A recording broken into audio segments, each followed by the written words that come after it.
நான் இப்ப சொல்றேன், நம்ம எல்லாருக்கும் நம்மளோட அம்மா அப்பா, முதல் அம்மா அப்பா யாருன்னா நம்ம உடம்புங்க.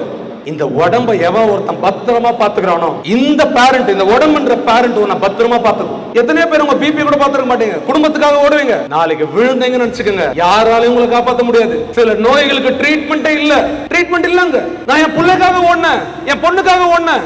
அடுப்புல கொதிக்க கொதிக்க வச்சு கையில ஊத்திக்கிறீங்க. சில பேர் சாப்பிடுறதுல டைமுக்கு, இன்னும் சில பேரண்ட்டுக்கு வயிறு வலி இருக்கும், ஒரு டைம் தாண்டிச்சுன்னா ஒரு வலி வந்துடும், சொல்ல மாட்டீங்க. ஏதோ உடம்புல ஏதோ ஒரு பிரச்சனை பண்ணும், வெளியே சொல்ல மாட்டீங்க, ஏன்னா பிஸி.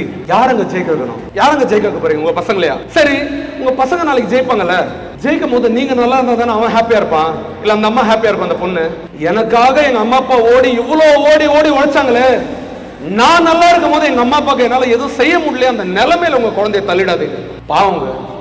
ஒவ்வொரு பசங்களோட ஹார்ட்டை நீங்க ஓபன் பண்ணி பார்த்தா, சத்தியமா சொல்றேன், அதுல அம்மா அப்பா போட்டோ தவிர எதுவுமே இருக்காதுங்க. எல்லா பசங்களுக்குமே நீங்க தாங்க உயிர்.